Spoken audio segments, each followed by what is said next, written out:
Here we go. Hello there, Mr. Blood. How's it going? It's going good. Are you using your usual account? Yep. Oh, okay. Cool. Yep. But I Nice. did notify everybody on both accounts. Nice. Thank you for doing that. Feels Unfor- like it's been a minute since we've been on TikTok live, man. yeah, I know. And this is the audio you're dealing with because my mic's busted. So, but It's all good. we You call still sound like the same as always, like shit. No, I'm just kidding. it's better than looking the same way you always look, is always like shit. We call it but now, for those of you who are joining us, this is Snug Wrestling. The last several Thursdays, we've had many different guests on our podcasts, and it's easier to do that on our regular hosting platform where we can have them in a party of a sort for a multi, let's say, person's podcast. So we haven't been on TikTok live for our usual one-on-one hours for the past about 3 weeks or so now. But thank you guys for hanging in and joining us and coming back and always being here. We do have some great topics to go over today. If you're new here, we do 1 hour of Snug Wrestling every Thursday at 9 p.m. Eastern, 6 p.m. Pacific on TikTok Live, 8 o'clock Central. And we do 1 hour of random or relevant wrestling topics on Snug Wrestling. And today we have some pretty interesting WWE topics to get into, but I am Mr. Bludd, and this is the founder and also my other host here of Snug Wrestling. So the creator, the founder, the leader, Edgar, take it away. How do you know these topics are going to be good? I didn't even tell you what the topics are. You texted them to me today. One, I take. Oh, one. Yeah. Well, I Yeah. mean, I figured it'll all be good because, we're good at what we do. And That is if it's true. shit, we'll make it good. So, Yeah, no, it's usually pretty good. Yeah, so like Mr. Blood said, my name is Edgar. I'm the host. Consistency is key. We haven't been very consistent on TikTok live the past few Thursdays, but we are back. We're gonna try to do this thing every Thursday. So welcome everybody. If you're on the comments, double tap the screen. Share your thoughts because we're gonna be talking about Raha Jackson, the update of the lawsuit that from the incident that took place last year in August. So we're coming up in about a year since this happened, and it's been a long and slow process. But it looks like we finally got some a result, an outcome, and we're gonna give Mr. Blood's thoughts on that because he's more well versed when it comes to all these legal things. We have the details, and we're gonna try to break them down to you as much as possible, like what this all even means. So besides that, we got a few more things. And we're going to talk about WWE related and wherever the conversation takes us. So feel free to join in on the comments. So, Raha Jackson, it is being reported. This is the son of Rampage Jackson, Quentin Jackson, will likely serve 90 days in jail after pleading to no contest to charges stemming from a Bloody beatdown he delivered to a professional wrestler last year. TikTok language, y'all. The victim, Syko Stu, was hospitalized for nearly a week after the incident and lost several teeth. The incident raised questions about the boundaries between what is real and what is staged in pro wrestling. This is from an article from this is LA Times. LA Times. The article is by James Quelly. And just to give a little bit more detail, Raha Jackson is 25 years old, expected to serve 90 days in jail for misdemeanor battery after slamming Stuart Smith to the ground and striking him roughly 20 times. Um, Jackson will also be placed on a 2-year probation and must pay roughly $81,000 in restitution to the victim, according to the spokesperson. There were some other things here too that I had some questions about. This article also says that district attorney's office did not immediately respond to a question about whether there was confusion over Jackson's understanding of the scripted nature of the event, a role in the plea deal. So that was like they basically that wasn't addressed. But my main question about this is, Mr. Blood, um, what is it basically for those of us that don't know? What does it mean when they say that they have taken a plea deal? So I'm gonna answer that while also for those of you who aren't aware of the actual situation. So for those of you who may not have been aware, last August there was a professional wrestling event at a promotion owned by, I believe it was Rikishi. He was one of the owners. And it was owned by him and another professional wrestler from the Anawahi Fatu Maivia dynasty. Essentially, Raja Jackson, the son of Rampage Jackson, is also a professional fighter who was supposed to be a guest at one of these Wrestling Live events. Now, earlier in the day, he got into where the wrestlers were hanging out or outside, having a few libations, doing their thing. And they all think that he's here to apparently basically run an angle.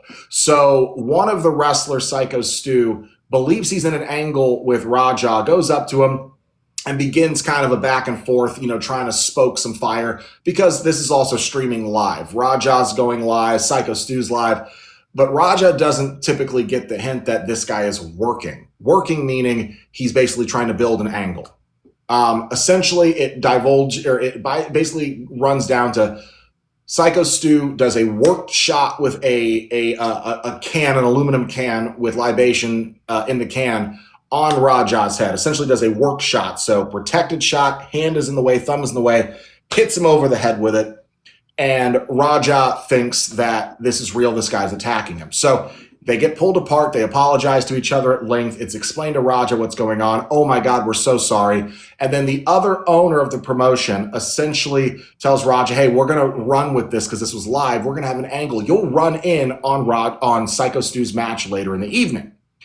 During that match, the planned spot was Raja was supposed to jump the barricade, jump into the ring, get a couple of worked shots in on Syko Stu, and that was it. Instead, Raja live streamed that he was actually really shoot furious, hops the barricade, also admitting on camera during his live stream he was going to hurt him for real. He said, fuck all that scripted bullshit.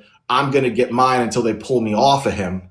He literally goes in there, picks Syko Stu up, hits him with a very vicious, stiff wrestling takedown, slams his head, bounces off the ring, and proceeds to lay in over 20 unprotected punches, closed fist, not this typical professional wrestling open fist, to Raja's head and face until he was basically lying in a pool and unconscious and had knocked many teeth down his throat, fractured his jaw, and a couple other bones in his face. And basically, the cops were called. It was the whole thing. They arrest Syko Stu about a month and a half later. He does make bail, and now we're here. Raha Jackson. Sorry, they arrest Raha Jackson a couple months later. I believe it was in mid-October he actually finally got brought in, but he made bail literally within 24 hours. It was a whole thing with him and his dad covering his legal stuff. Then basically, his dad basically just tore him down and is like, I do not support my son in any way. And now we're here. So essentially, Raja has been brought up on, these misdemeanor charges. I believe it's felony battery is one of them.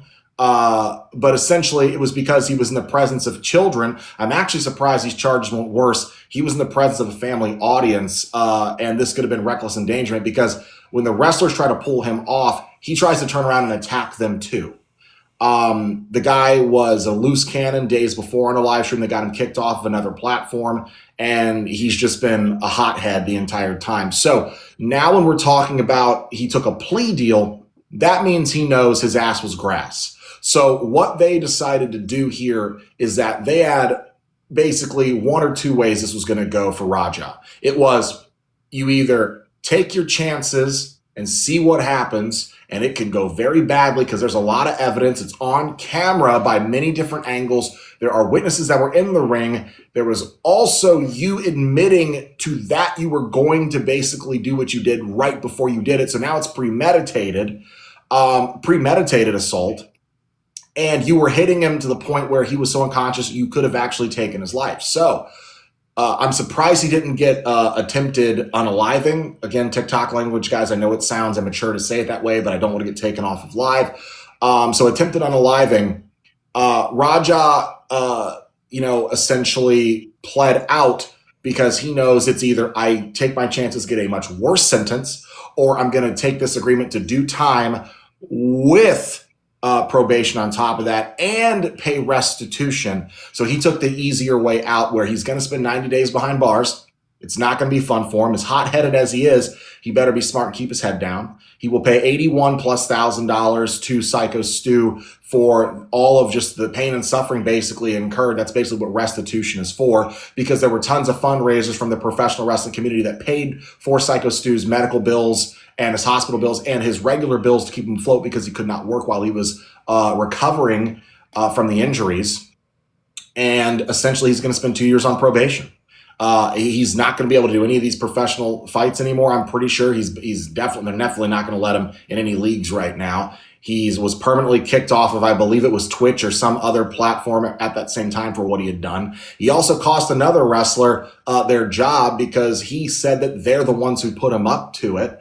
And they're saying that's a false statement. They're basically saying they're going to sue him for defamation. But other than that, this is where we land, man. And to answer your question, yo, it's me, your boy Kyle. Syko Stu did make a recovery, but he was really badly beaten. He had broken multiple bones in his face, lacerations inside of his gums, his jaw. He had swallowed many of his teeth. They had to get him on his side because he was choking to death on his own, let's say, bodily fluid from inside of the mouth and the teeth. Again, TikTok language. I know it sounds immature. You guys know what I'm talking about. He was swallowing life fluid. But other than that, that is where we land. It is surprising and unsurprising to me that it's taken this long to get to this point so many months later. We're talking, what now, almost 9 months later, we finally gotten to this point. This, again, originating in mid to late August, and now we're here.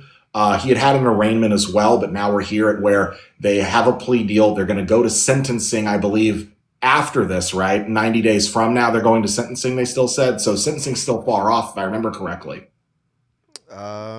That's a good question. I would have to review this whole article again to know exactly, but that sounds about right. But even then, Mr. Bludd, like you mentioned him being kicked off Kick, you mentioned him possibly not being allowed to compete in all these other promotions professionally, right?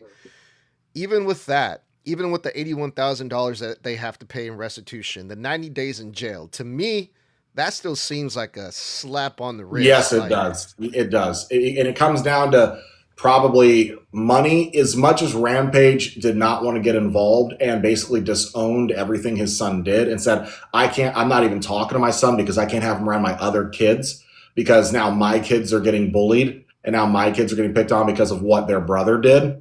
People are coming by the house. Like, he's made it dangerous for my children. Like he said he was talking to his lawyers, but he said he was not getting involved anymore. He publicly disparaged his son's actions, which I thought was very respectful, but also partially PR control, in my opinion.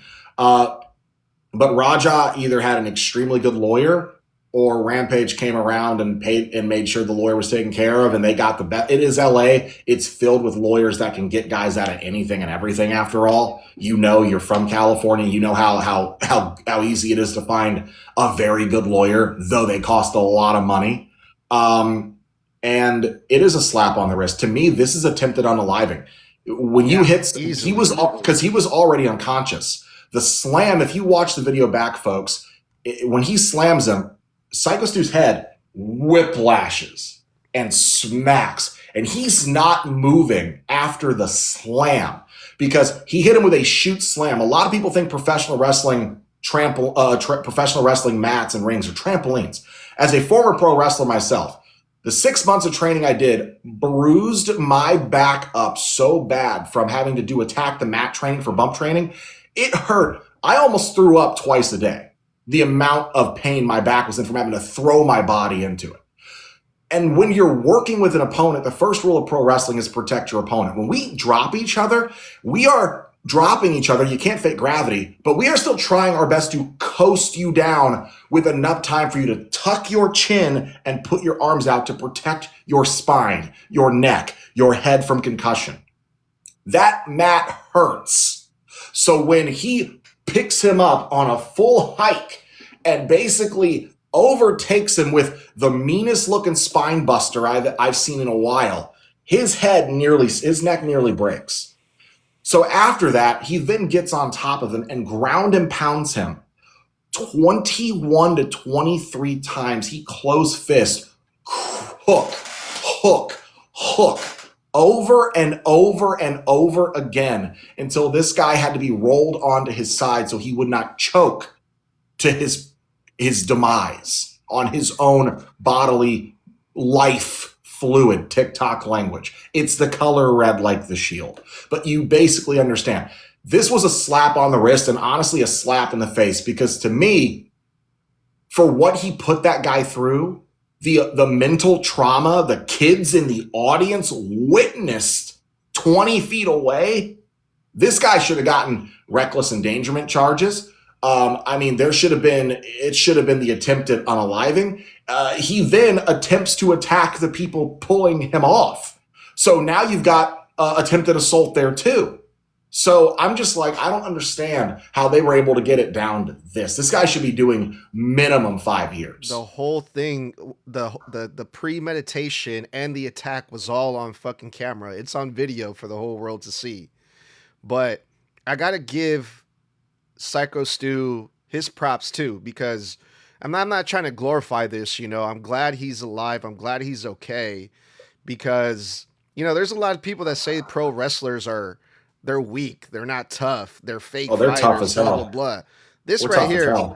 This right here proves Syko Stu is a tough motherfucker, because I've heard stories and I've seen videos of people getting hit less times, maybe and just one time, and they don't come back from that. I mean, like, no, there are some people you hit them the wrong. So for those you don't know, and here's a perfect example. So I have 2 black belts. So I'm a first degree black belt in Taekwondo, and I'm a first degree black belt in Shotokan, which is Japanese martial arts.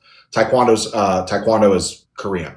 But essentially, there is a move that is a simple move that sounds extremely simple: a palm strike, a forward palm strike, and a rising palm strike.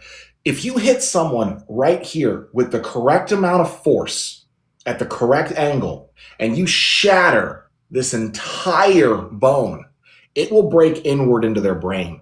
One hit, life over.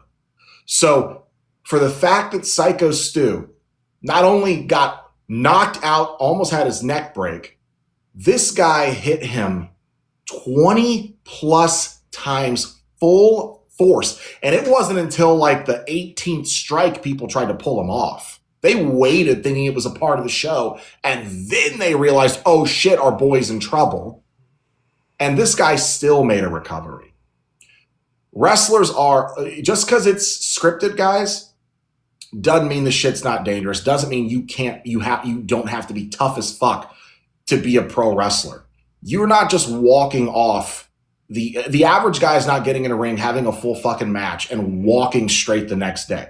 I'm telling you, from experience, it's just not happening. There needs to be a higher level of respect for these athletes. And when it comes down to it, Raja also cost this promotion their ID deal with WWE. They were using that promotion as a scouting promotion for new talent. And because of that, WWE cut ties with him because of this incident. So I'm surprised he's not getting sued by them too. Rampage Jackson is supposed to be like a legit fighter, like a professional fighter of some sort. Yeah, he's like a trained, I think he was training in boxing and MMA, but if I remember correctly, he did like amateur fights, but like he had a coach, he had a trainer, he had some sponsors. He had sponsors that he lost from his streaming shit because of this. Everybody dropped him. This guy was going to be at some point probably a mid to big deal in the combat sports world. I mean, look at who his father is. Like he was on his way to something special, and he fucking ruined his life. How do you go back into that world and expect to be taken seriously from like actual real fighters that aren't cowards? Like, oh, you're the guy that beat up that pro wrestler without him knowing that you were actually going to attack him, that you slammed, you knocked him out unconscious, and then you proceeded to attack him on the ground while he was defenseless. I'm fighting you. You're the guy. You're a coward. Yeah, you're a coward. Yeah, you're a bitch. Yeah, like because like this would have been different if Syko Stu knew that the guy was going off script immediately. What Raja did was so here's the thing too that we know. The slam was supposed to happen. It was how he slammed him that was not supposed to happen. If you go back and you watch the video, Syko Stu lets Raja pick him up. Yeah. He actually jumps for him because he thinks he's going for a simple takedown. Okay? He literally goes up and then he doesn't fight or resist in the middle of the air. Raja doesn't just lift and slam. No, Raja lifts, holds, and then whips forward. There was a good 2 seconds almost where Syko Stu is preparing himself for the bump. Yeah. But he's preparing for a flat back bump. Yeah. He's not preparing to land right here on the base of his neck and possibly almost snap his neck. Raja took advantage of the fact that Syko Stu and him had a plan for this ahead of time and believed he was going to go according to the script. So Raja took advantage of the fact that Syko Stu purposely dropped his guard and assisted in the lift so Raja could go with the script. And Raja took advantage without Syko Stu having any ability to react or know other than I'm just going to take the bump, and then got spiked and then viciously assaulted for nearly 30 plus straight seconds to the face. Yeah. You're a fucking coward, Raja. Yeah, I hope if he goes back into that pro fighting world, I hope he gets his ass jumped in a locker room. Nah, I just hope all of the unsuccessful matches ever. I just hope I don't know, man. I want to see if I remember correctly, every single time at least. If I remember correctly, I'd have to look it back up. I believe that this entire thing got him he has a temporary ban or something from fights currently because of this situation. Well, there's always going to be that one fucking idiot pro wrestling promoter that's going to want to book this guy just to get. Which happened, by the way. Yeah, don't forget that happened within 3 weeks of this terrible thing occurring. Some idiot booked him for a special appearance because they thought, oh, I'm going to catch fire with this.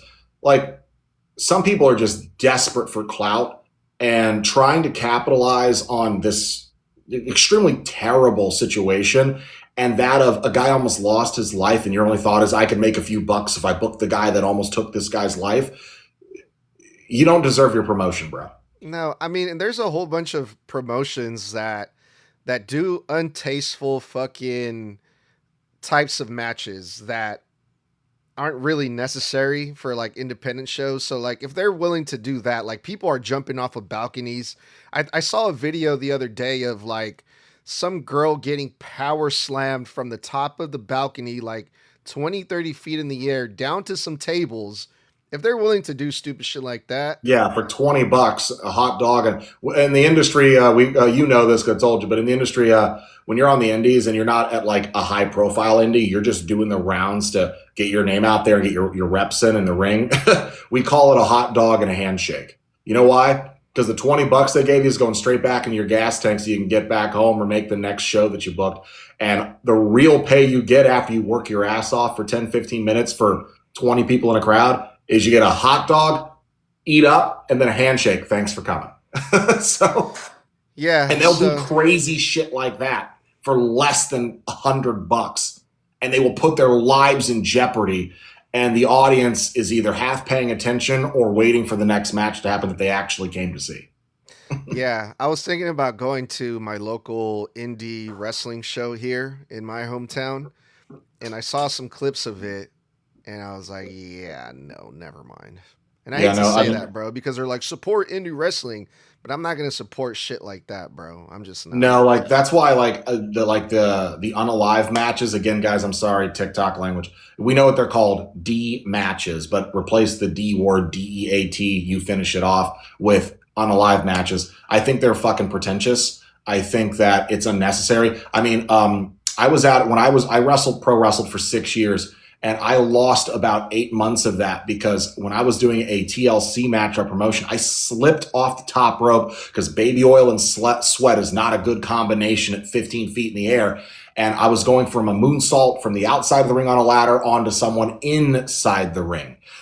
When I went to rotate backwards, I slipped off the top of that ladder, went diagonally backwards, didn't even make the ring, hit the apron, and cracked my shoulder blade. Clean cracked it, middle of the match. You know how much I got paid that night when they before the ambulance came? The promoter comes over, goes, "Hey man, hope you're good. Let us know what happened, man. This is for you." I made $40 to break my shoulder blade.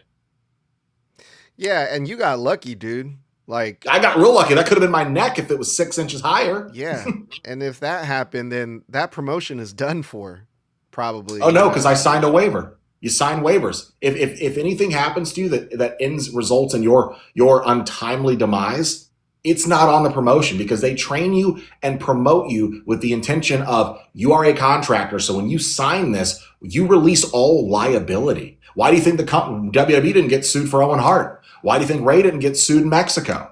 Like, right. Yeah, but everyone tells me like, oh, you should support your local indie promotion, but I'm not going to encourage that type of shit. Yeah, no, dude. I'll support it. I'm not going to say the name of the promotion, but I'm just not going to do it. No, I'll support the reasonable promotions. Like, if you're the kind of promotion that puts on like one type of match like that every now and again, fine.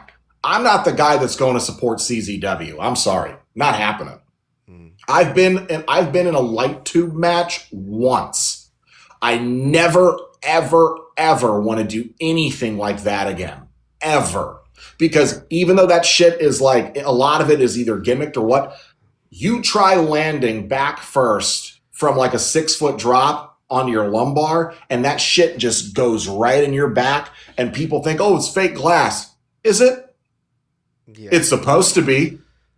And then we do most of our stuff like remotely from home, right? Like every time I go to WWE shows, like try to get out there and try to promote and, talk to fans and, tell them about our channel or whatever. So I'm like, man, I need to get out more, I need to get out there. And I'm like, maybe because I always see the advertisements for their shows. They're every Sunday.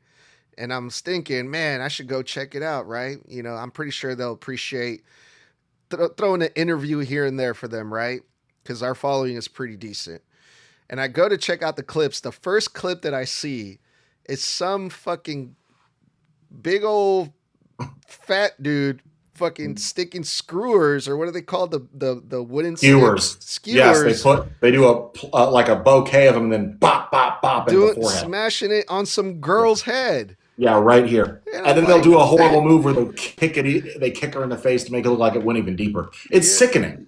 How is that pro wrestling? As a pro wrestler, a former pro wrestler, how is that pro wrestling? And then, the guy that was recording the video is another, wrestling content creator. And then they're like, oh yeah, this was such a beautiful moment, blah, blah, blah. And I'm like, nah, to each their own, bro. But I'm not gonna post that type of shit on our channels, bro. I'm sorry. Yeah, I'm still trying to make it big. You know what I don't want to be? If I was a woman, I'd be a hot ass woman. But if I was a woman, the one thing I don't want to go on a date with a guy or a girl. 2026, to each their own. And then I've got leftover scarred and rippled and scabbed up fucking Ric Flair levels of scalp skin because I've been in like 1,500 hardcore matches where I let someone fucking pizza fucking cutter my forehead or do a fork on me like New Jack or stick skewers in my fucking face. Like, yeah. I'm not trying to cover that up with makeup for the rest of my life. Yeah, man. So, I mean, you see New Jack's head, right? Yeah, New Jack's head. Like, also, one of the worst ones I've ever seen was El Perro Aguayo, famous Mexican luchador from like back in like the 70s and the 80s. Google that one, folks, and look at that fool's forehead. It looks like a racetrack of speed bumps just all over his fucking forehead. Yeah. It's crazy. Wrestling's fake. Yeah. Okay, bro. Well, we'll keep a close eye on Rampage Jackson. I'm sure there's going to be more to come when it comes to that, right? It's safe to say, because this thing ain't over, right? No, because they still said he's awaiting sentencing, which... Because from what I understood in the article, and you can correct me if I'm wrong, please do. I don't want to put out false information. Is that he's pleading no contest, which is why he's doing that. So no contest means he's not pleading guilty or not guilty. He's basically saying I'm not choosing, because If I plead not guilty, they've got evidence to say I am. If I plead guilty, my sentence could be worse because they can use it against me. Yeah. So he's saying no contest. He's like, I ain't saying anything. And they're going, okay, well, the cost of saying nothing is you're going to get 90 days, 2 years probation, and that's what you could be getting, because I'm pretty sure the article said that after his 90 days, they're still doing sentencing in the middle of his 90 days, sometime in June or July. So, like, it ain't over. This guy, it could get worse for him. Yeah, it definitely could. Well, I see we got a few people in here. So you guys be sure to double tap the screen. And if you guys have thoughts, let us know in the comment section. We'd love to read off some of your thoughts or opinions when it comes to these topics. That'd be really much appreciated. Mr. Bludd, earlier I was scrolling through my feed and I noticed that the WWE is coming back over here on my neck of the woods in Oakland, California in July, I believe. So I've heard stories about Oakland. Yeah, they're going to be out here. The first time in a long time. I wonder why that is. But I'm like, okay, cool. So I go into the WWE official website to check it out, see when it's going to be and all that good stuff. And then I came across the rest of the dates, Mr. Bludd. And guess what is coming up at the end of this month? Clash and something, right? It's like, where are they going now in Europe? Yep. The European Tour is going to take place starting the end of this month. And it's going to go up until probably like mid-June. So just to give For those of you who don't know, we hate the European Tour because they start their shows at like 5 a.m., 2 in the afternoon here in the States. Like, it's a slog for us as wrestling content creators because we have to adjust our schedule for all of our reviews and shit. And I mean, what was one of the ones we hated last year? They started like Raw at like 5 in the fucking morning. It was like 4 in the morning. Yeah. But it feels like this year is going to be more European shows than last year, unfortunately, because they're going to do Saturday night's main event the end of this month. They're still doing it. And then they're going to go to Spain May 29th. That's when the European tour begins. And then they're going to remain in Europe, where they're going to be going to France, Portugal, Spain, Italy, all the way up until June 8th.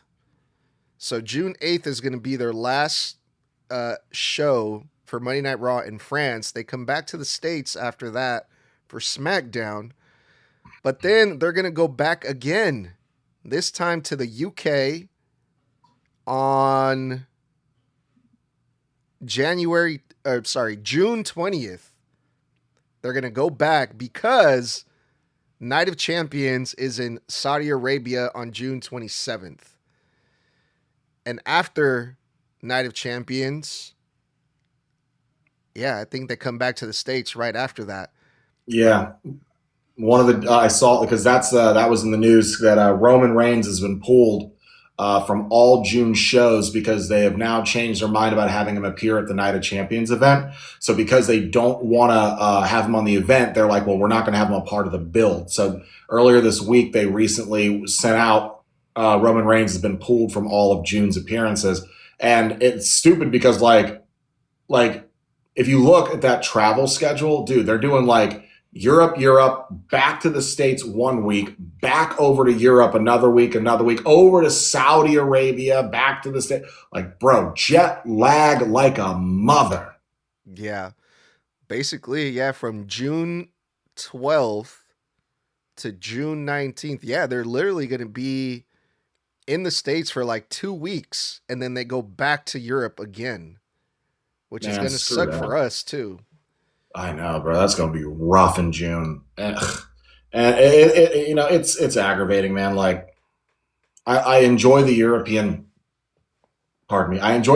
tours, but if you did it once a year, they are getting so fucking greedy. They're trying to do like 2-3 European tours a year. They're trying to do one at the beginning, the middle, and the end of every year. That's too fucking much, man. It's too fucking much. I'm sorry. It's too much. Yeah, it No is, one dude. three times a year, wrestling fans either gotta wait till they get off work to watch it because they can't watch it live, and then they're gonna get spoiled on social media for an entire fucking month every time they do this tour, or they've gotta get up at like 4 a.m., watch 2.5 hours of Raw, get ready for work, go to work. Like, that's a long day, bro. Like, I'm Yeah. sorry. And if you're trying to avoid getting spoiled, good fucking luck, because even if you're not on your phone, like, because you like subscribe to shit, like your phone will just notify you from random Google News and shit. Hey, so and so won this championship. Yeah. Like, that was the one thing I used to hate about the network. I remember uh I was working the night Brock beat the streak, and I was coming home at 1 a.m. to then start watching the Mania. And while I'm out on a smoke break at fucking work, I'm avoiding I'm not looking at Facebook, not looking at Instagram, not looking at WWE Network. And I'm just randomly watching some video on YouTube during my smoke break, and I just get blink, and the headline across the landscape, because I had my phone like this. I wish I had it like this because then it would have cut off whatever it was trying to tell me. But because it was landscape, it goes, Brock Lesnar has defeated The Undertaker streak, 21-1. And I went, are you fucking kidding me? I was so mad, dude. That's the worst match to get spoiled on too. Oh, dude, I was an hour away from getting off of work. I was this close to going home and watching it myself. Yeah. 1 hour beforehand, I got spoiled. I was so mad. I was so mad. Yeah, well, at least in June, there is some good news going around, Mr. Bludd. I don't know if you've seen it just yet, but like last year, in June, SmackDown went back down to 2 hours. I hope. Now they're reporting that the same thing is going to happen this year in June, which they're saying that could be another reason why so many people were released, was the fact that SmackDown is moving back to 2 hours. So I have to make a blood drop video on it. By the way, shout out in the comments to K Weave, my homie. He says, the man, the myth, the legend, Mr. Bludd. You know what it is. But when it came down to it, I'm going to have to do a blood drop episode. For those of you who also don't know, I no longer do my wrestling content for the Snug Wrestling channel on my main channel. There's now a link on my bio for you to click, and it'll take you to my other TikTok channel specifically for wrestling content. But reports came out today that we now know the real reason of the 50%, why the rosters are getting basically 50% restructurings, and why the WWE is going to everybody that has a contract and saying, hey, we want you to take a pay cut. And it's because their reasoning is, and this is reported by Brian Alvarez, who is very reliable, unlike Dave Meltzer. And he says, from all of his insight, his reports, from what he completely understands and has been corroborated, the reason WWE is doing 50% pay cuts and restructuring on everybody's contracts, even if they just re-signed like the New Day last year, is because we no longer do live events. We no longer have to have you guys travel 4 days a week. You guys work less. You only have to do one show a week basically now. So because we have you doing less, we want to pay you less. And that is the reasoning for why they're doing 50% pay cuts. I'd like to remind you, while they're doing these 50% pay cuts, they just re-signed Triple H to a new multi-year deal for head of creative, and he's now making 20 to 30% more than he already was. I'd also like to note that all the higher-ups and heads of WWE's board just also reported on their last earnings call that they just made 300% on top of their regular wage from last year. 300%. Yeah, they try to say this is about saving millions on payroll. No, it's about lining their pockets as much as possible. It doesn't matter at the expense of whatever talent it is, even a 20-year vet like Kofi Kingston and a 15 to 18-year vet in the business like Xavier Woods. Yeah, Nick Khan also re-signed his TKO contract with an extension and more money deal as well, is what is being reported. Yes. Also, really quick, K-Weave, I got a question for you both. Let me know when I can ask it. Feel free to ask it, and we'll do some Q&A here in a second. But yes, I think it's horrific. You know what? I did read a very interesting interview by Drew McIntyre recently, where he was talking about the fact that they work less, And Drew McIntyre kind of compared it to like the UFC fighters and like the the boxers who they only fight maybe once or twice a year. And Drew McIntyre's like, "Oh shit, like I don't have to wrestle fucking 5 times a week anymore. Like I only have to wrestle like every few months." He's like, "I'm perfectly fine with that. There's a lot of people that aren't okay with it, and that's fine, but Drew McIntyre's like, "I'm good with it." You can He's save like, his body. yeah, and longevity, right? He's like, it makes sense if you think about it. Like we're being treated now like real fighters, like UFC Yeah. fighters, boxers, and Yeah. if you look at it that way, I mean, he kind of has a point. It makes sense. How come a boxer is allowed to have a match and make, $20 million for one match? God knows how much like Mike Tyson and Jake Paul got paid, right? How come they can make that much for one fight that lasts less than 20 minutes or less than like half an hour? But a wrestler has to go out there, what used to be like 180 matches they would wrestle in a year. Randy said he used to average 185 matches a year for 15 years. Now the wrestler who did the most matches in WWE last year was LA Knight at 67 matches. That's still 67 nights that year. You got dropped on your fucking back for 10 to 15 minutes. Okay. Okay. And you're telling me you want to tell that guy, hey, we want to pay you significantly less. The body and the risk that you take on from doing this job isn't worth the contract we agreed to paying you. It's an insult. But really quick, let's do a Q&A real quick. So K-Weave's got a fun one here. This is for both you and I. He says, triple threat match, all time. Mr. Bludd's 3 versus Snug's top 3 all time. So he basically wants us to have the top 3 people we would want to see in a Hell in a Cell match, a triple threat, and who of those 3 do we want, and which of those 3 would we want to win? So Hell in a Cell triple threat, our top 3 people we'd love to see have that match, but who's the one that wins it? So for me, I'm gonna say, CM Punk, Seth Rollins, and you know what? Let's run it back from last year. I want CM Punk, Seth Rollins, and Roman Reigns from Mania last year. Let's put that in a Hell in a Cell. Let it go 40 minutes. Let them break out of the cage. I want all 3 of them on top of the cage. I want someone going through the cage. And I want Punk to be the one that wins because Second City Saints my GOAT. Damn. That's a good fucking question. I'm going to go because it sounds like we're doing like modern day wrestlers. No, he says all time, even the old heads. So anybody from history, 3 of them in a ring, Hell in a Cell, but which one wins? I'm going to stick with modern because one of the matches that I really liked that I'm really hoping to see soon, this is a dream match for me. They just got called up from NXT.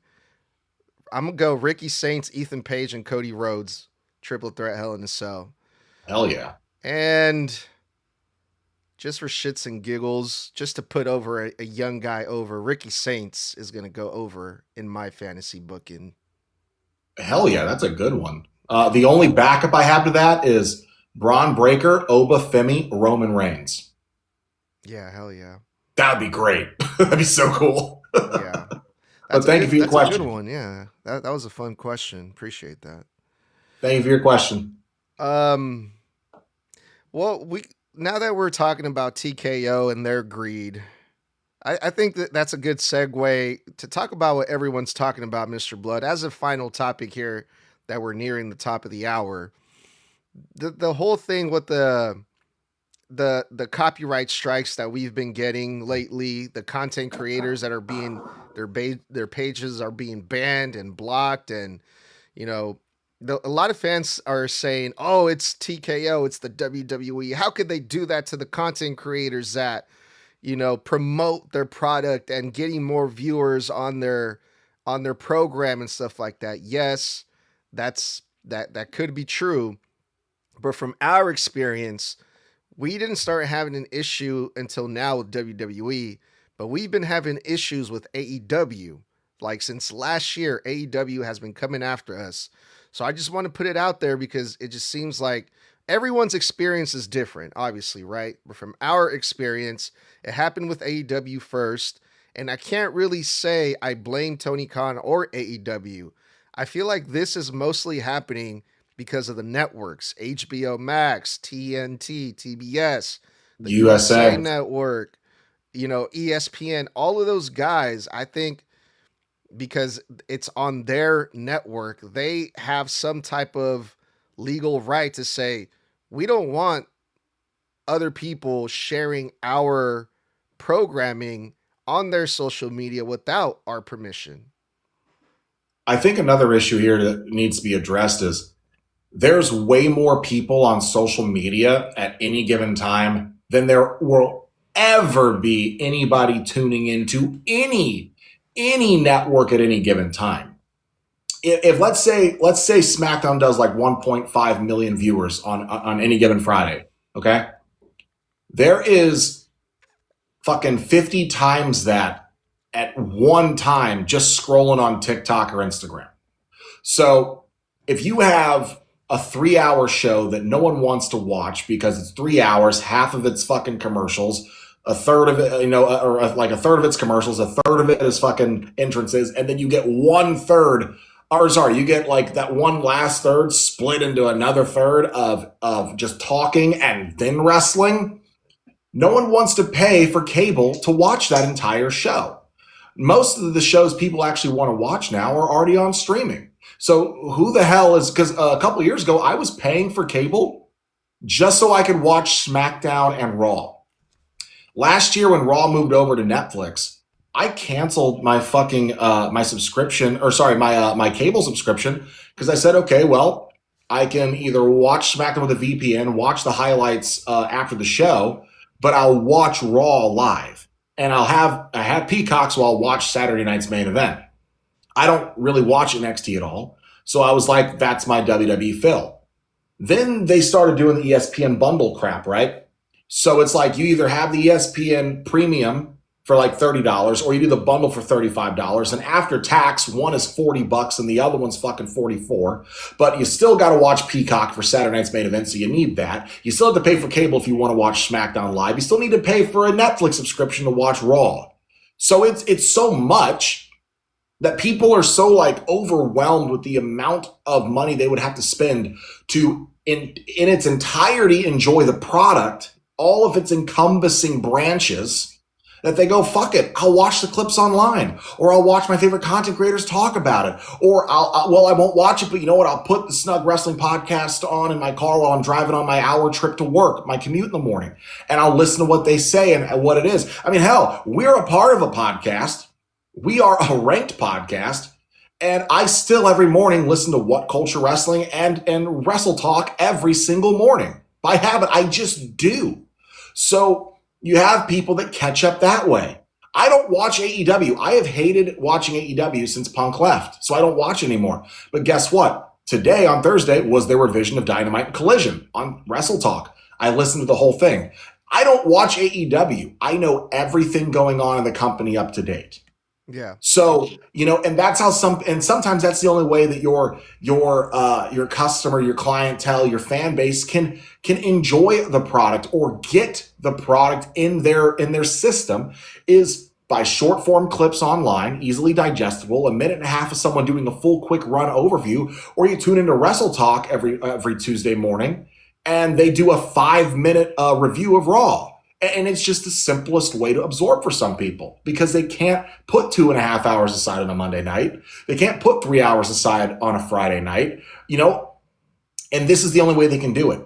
And I understand where WWE, TKO, ESPN, all these people are coming from. Like, hey, it's still our IP. They're well within their legal rights to go fuck y'all. Take care, brush your hair, to quote Bully Ray.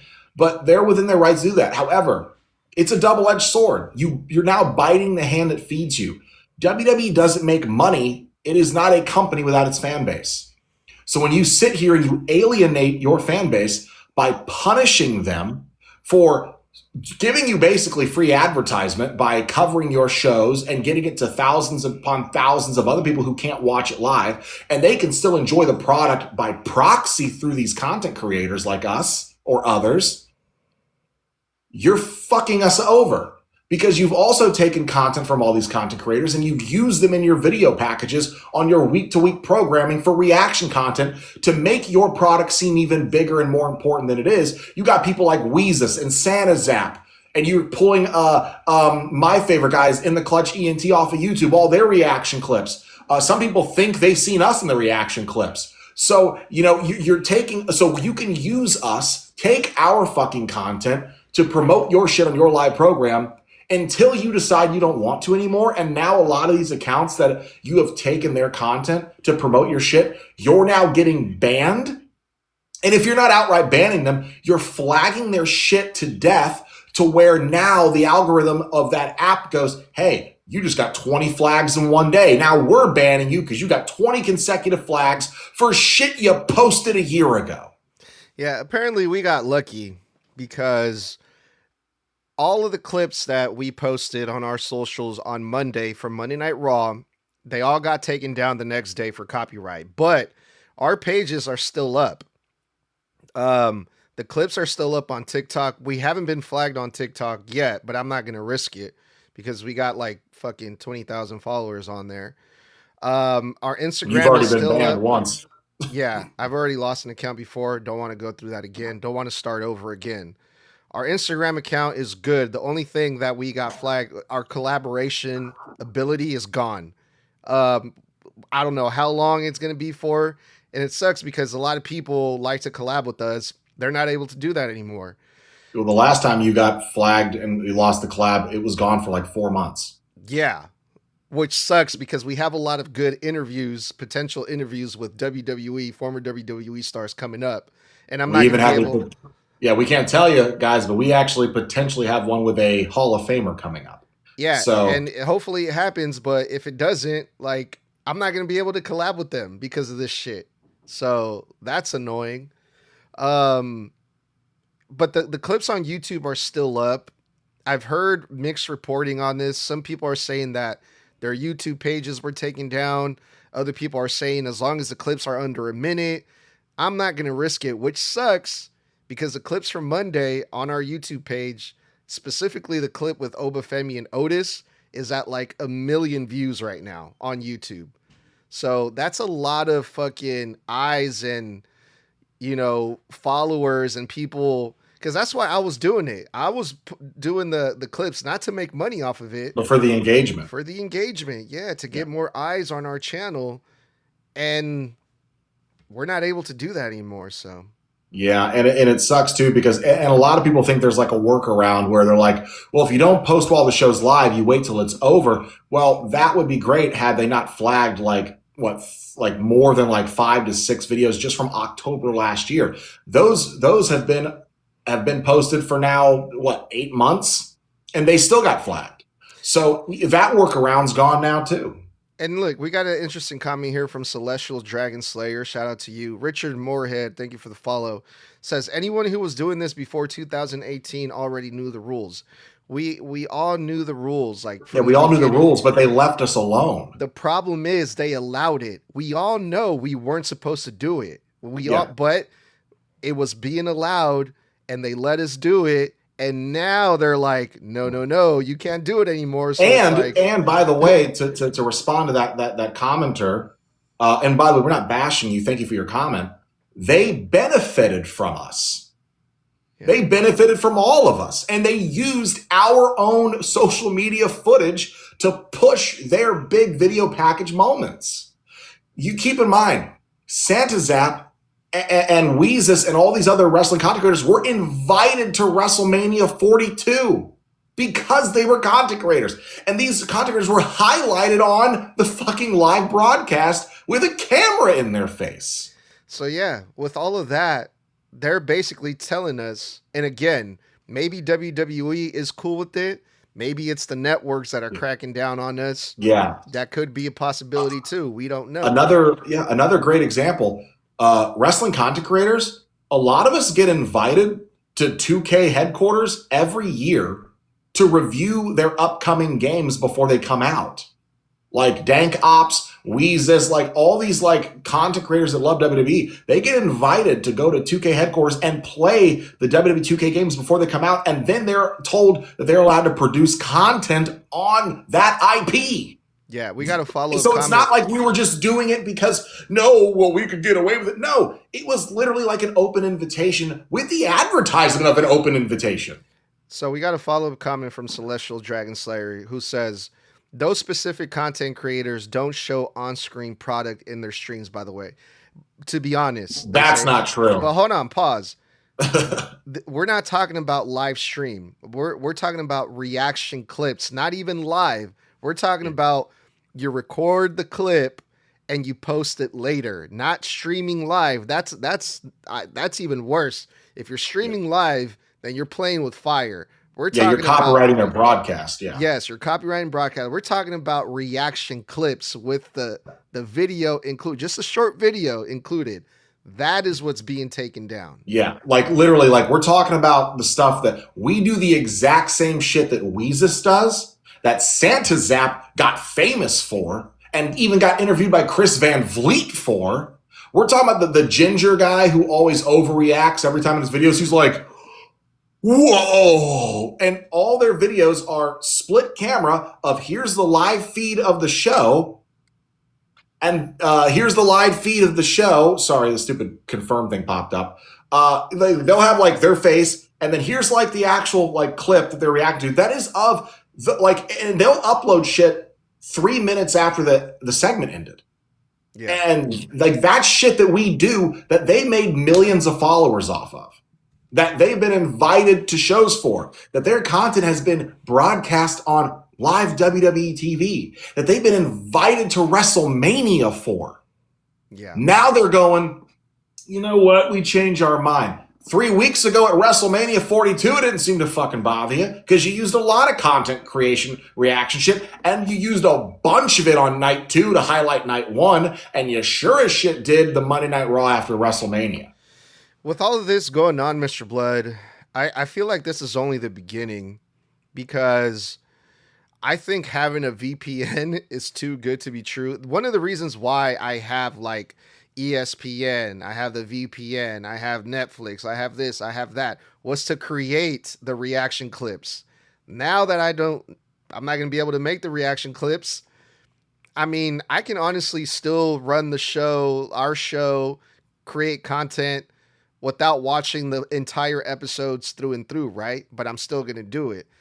But the other thing is, I mean, eventually I feel like they're going to start cracking down on people with VPNs too. They already have. If you remember correctly, I was watching the Royal Rumble or Elimination Chamber on my VPN, and it kept interrupting and trying to kick me out of the session every 20 minutes. And I'd have to hit the back arrow to refresh and go back in. And it said VPN detected, and they tried to kick me out because I was trying to watch on Canada's frickin' thing so I could watch it on Netflix without having to pay for the stupid bundle. Now they are cracking down on VPNs. They were doing it to you too. They kept trying to like kick you out of the sessions. I had to do I had to buy a separate dedicated IP address, which was like an extra $8 a month, because usually the VPN is like a shared IP address, right? Yeah. But I got my own personal one, and I stopped getting flagged. But I mean, eventually they're gonna crack down on that too, you know.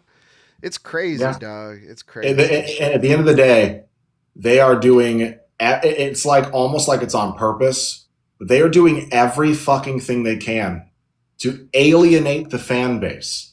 Do you know what Mark Shapiro's what he said to the fans that complained about all the ads during WrestleMania, and that they were getting basically just hounded with clips of Hulk Hogan's freaking documentary, and that they were upset that they had to pay for all these platforms? His reaction to that last week. Go ahead. Fuck him. His reaction was, well, a bunch of other sports do it. You just have to get used to it. Eventually fans will get used to it. Because when live sports started taking sponsorships and stuff, they had a problem with it too, but fans just got used to it. Our fans, they're resilient, is the word he used. Resilient meaning, we'll shut up and do it because we want to watch it, so we'll deal with the bullshit. That's what Mark Shapiro basically said. But he literally doubled down and backed up them plying us with more ads than wrestling. And the chokehold that these sponsors have from a segment to segment. Do you know John Cena's upcoming segment at Backlash where he's coming out to announce that history making? Do you know how many sponsors that one segment has? 4. 4 reported sponsors for a fucking promo segment. Yeah. I also saw an update about that where John Cena is basically saying that this is going to be like groundbreaking, life-changing or some shit like that. Yeah, that's what they literally said. It'll be history-making. It'll be history-making news, a history-making announcement. If this is for the WWE club, I swear to God, I'm gonna run my head up into a wall, bro. Which they have already been announcing on TV. Yeah. So that it better not be adjacent to that. This history-making announcement better be, hey, we bought TNA all the way through, and now we own TNA, or something like that. It better be something like that. I don't want to hear some bullshit like something close to the vest. we here's the history-making announcement. We've lowered ticket prices across the board for 20% off. Until Monday. It's groundbreaking. Shit. I'd be like, my foot's about to be ankle breaking because I'm going to twist it off in your ass, John Cena. Yeah. We got a couple more final questions before we get up out of here, Mr. Bludd. K Weave says, The Undertaker streak, and who would you have chosen to break it instead of Brock Lesnar? Mine is easy because it's who Taker wanted, and that's Roman. Because Roman was the only other guy to beat him at Mania, and Roman is the one that would have needed it, and Roman's the one that would have actually benefited from it. Brock didn't benefit from it at all. If not Roman, then I would have said maybe Bray would have been great, but Bray may be more into the Fiend gimmick, not his regular Wyatt family gimmick. Yeah, I don't know, because I don't really remember too much of what was happening in pro wrestling around that time. That was during the time where I was like in and out of it, so I can't really answer that question. And one final question. This is the last question of the stream today. Do you guys watch Dark Side of the Ring? From time to time, yes. It depends. I don't tune in for everything because I do like to have most of my wrestling kind of laced with more positivity than the more horrific, downtrodden nature of the business. I've been in the business. I know there's a lot of skeletons in everybody's closet. I know there's a lot of horror stories and stuff. But sometimes I'm just like, man, I just really just want to keep my ignorance sometimes, as stupid as that may sound, because I just want to be a little happier while I watch my content, my professional wrestling content. Yeah, I was really big fan of that when it first came out. I was watching every episode, and after a while, it just gets really sad. It makes me sad, So I stopped watching it consistently, just caught it every now and then.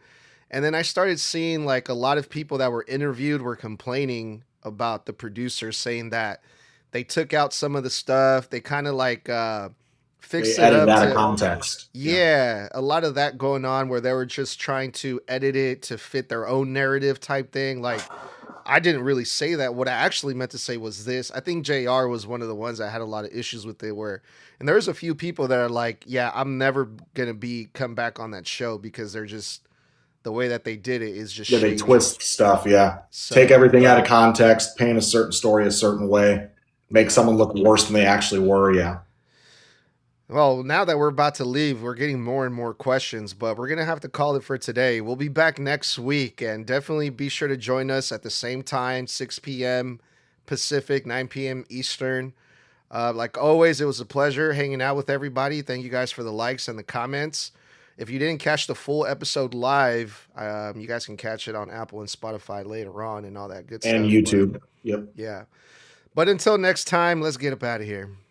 Thank you guys for joining us here on another episode of Snug Wrestling. That was the May 7th edition of our one-on-one TikTok Live, where we go 1 hour with random or relevant wrestling topics and answer our fan questions live, as we just were. I am Mr. Bludd, and that is the head and leader and founder of Snug Wrestling, Edgar. And if you like kicking it with us every single week, you can on Mondays, Wednesdays, and Fridays after Raw, NXT, and SmackDown go off the air respectively for post-show reviews. We will no longer be doing the segment-to-segment reaction content. We do apologize in advance for that. We are going to miss that content, but you can support us on our new TikTok channel, aside from our regular Snug Wrestling channel right here that you can follow under Edgar's banner, because I'm on my own banner. You can go to my account, click on my bio. I have a new wrestling page there dedicated in tandem with this Snug Wrestling channel called The Bludd Drop, where I do random wrestling news, current wrestling news, and ask fans questions, and we go from there. It's a great community. Just launched it 2 weeks ago. It would mean the world if you'd go support it. The Bludd Drop, click on my profile, go to my bio, and it's in there. So until next time, guys, stay safe, stay savage, and stay snug.